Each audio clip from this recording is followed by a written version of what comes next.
दिल्ली चुनाव में अरविंद केजरीवाल जी अपनी आगामी हार देखकर बुरी तरह से बौखला गए हैं, घबरा गए हैं।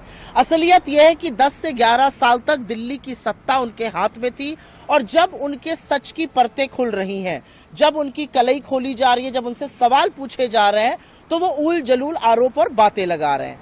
असलियत यह भी है कि हम पलटकर अरविंद केजरीवाल जी से जरूर ये पूछ सकते हैं कि आप गोवा, उत्तराखंड, हरियाणा, महाराष्ट्र, गुजरात क्या बीजेपी के साथ समझौता करके गए थे? इस तरह की बयानबाजी अरविंद केजरीवाल जी को शोभा नहीं देती है। राहुल जी ने उनसे सिंपल बात पूछी ना।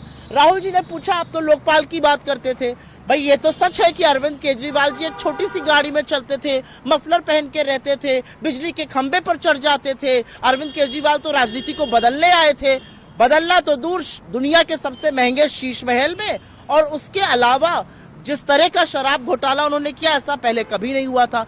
ये अरविंद केजरीवाल जी को दिल्ली की देन है और बच्चा बच्चा जानता है कि इस देश में सबसे बहादुर नेता राहुल गांधी हैं। बच्चा बच्चा जानता है कि नरेंद्र मोदी से अगर कोई आंख में आंख डालकर बिना डरे बिना संशय के लड़ते हैं तो वो राहुल गांधी हैं। सबको पता है कि किसानों से लेकर अल्पसंख्यकों तक किसने दिल्ली का मुख्यमंत्री रहते हुए उनका साथ छोड़ा था।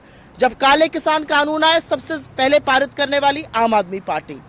जब दंगे हुए दिल्ली में, चुप रहने वाले अरविंद केजरीवाल कहते थे 1 घंटे पुलिस दे दो, सारी महिलाओं को हटा दूंगा।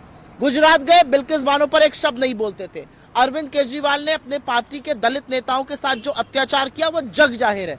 तो अरविंद केजरीवाल जी जब इस तरह की बातें बोलते हैं तो ये उनका डर, उनकी बौखलाहट, हार से उनकी घबराहट दिखाता है। क्योंकि जिस तरह